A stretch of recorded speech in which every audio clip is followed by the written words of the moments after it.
What is the scariest true story you know? I grew up in a funeral home. I helped out in the office. When I was about 15, we got a call from a man whose wife and infant baby had been murdered in cold blood. There were very few clues. It made headlines.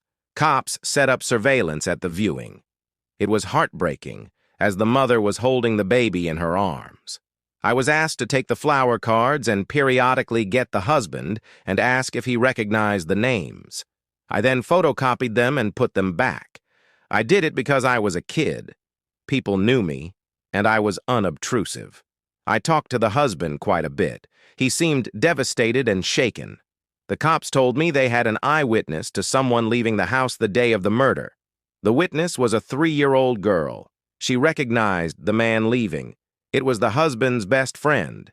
Turns out that the friend and the husband had made a pact to kill each other's families and run off with their secretaries. The little girl identified the friend, and I guess one of them cracked. They both went to jail on multiple counts, all on the testimony of a 3-year-old. I still cannot believe to this day that that man stood right beside me multiple times, and I had no clue. I don't think I ever looked at life the same way after that. I served a short stint as a fireman. There was a RTA call one morning, 30 minutes after I started my shift. This guy got T-boned while driving home after a night of heavy drinking. He got T-boned on the passenger's side when he ran a red light. His wife died instantly, and he pretty much remained unharmed. When we arrived at the scene, he was outside his car, while the wife was still seated in the passenger seat. Her lower body was still in her seat, while her upper torso splayed over to the driver's side. Looks like she was just reaching over to the driver's side to open the door, just that she's unconscious and non-reactive. No blood at all from what we can see from the driver's side. The passenger's door was caved in badly. The driver was still tipsy and thought nothing of what's happening, kept asking us to hurry up and extract his wife so that they can head back home, laughing and fumbling around with the police. When the paramedics realized that there was no pulse, we tried extracting her from the driver's side, and we realized that her lower left body, her left pelvis to her thigh, was completely crushed, and she was impaled through her left abdomen by a piece of the door. When we told him that his wife has died, probably bled out minutes after the impact, you could see the disbelief, stop kidding me, slowly morphing into realization, then ending up as desperation. He was immediately sober and ran over to the driver's side, tried to pull his wife out. It tore her wound up, and we had to drag him out. He then proceeded to the passenger side and tried to pry the cave door open. We left the scene then and let the police handle the aftermath. Saw it on the news that afternoon. One of my best friends growing up had an aunt that was the sweetest, most generous woman you could possibly know. She started dating a man that fell in love with her because of how sweet and kind she was. After a month or so of being together, he accused her of being too nice to other people, so he bludgeoned her until she was unconscious and cut her heart out of her chest while she was still alive.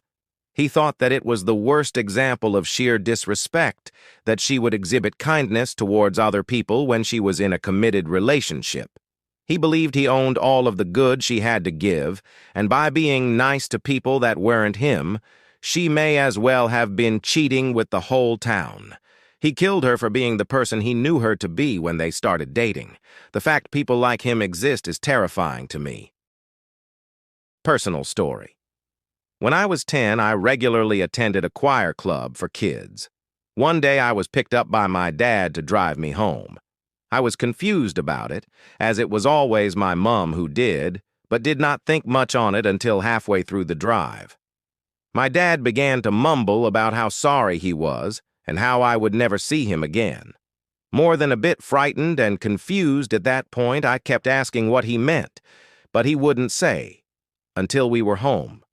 But he did not leave the car, and instead urged me to get out.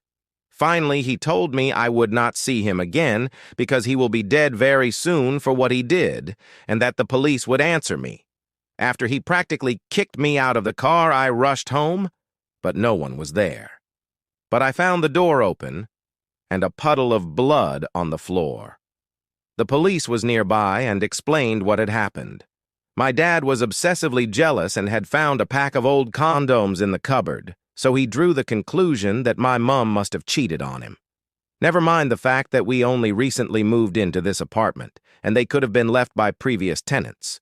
Or the fact that he controlled my mom's very step and never let her go anywhere alone. The police took me to the hospital where my mom, luckily alive, was being treated. My dad had smashed her skull in with a full wine bottle. The only reason she survived was because my little brother, 7 at the time, intervened. If it weren't for him, my dad would have killed my mom in a fit of jealousy.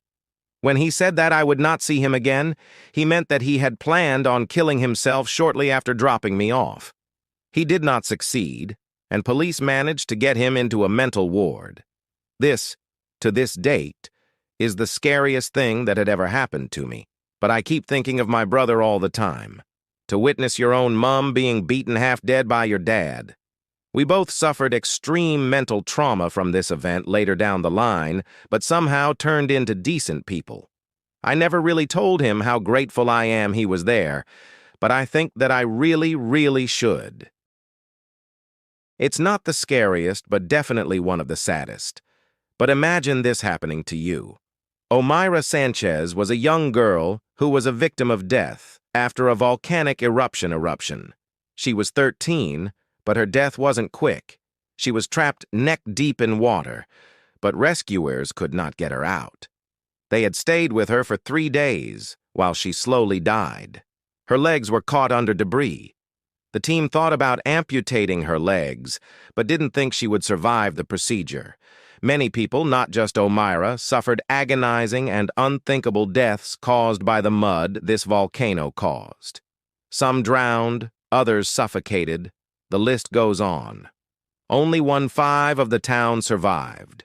It took literal hours for the rescuers to reach the town. But when they found Omaira, they never left her side.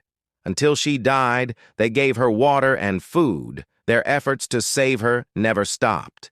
Eventually, she succumbed to the freezing temperatures and died of hypothermia. Imagine being 13, watching your home die, and having to accept death. She accepted it, not knowing exactly when she'd die, but knowing it'd be soon and that she wouldn't be able to get out. My father used to work as a medical examiner.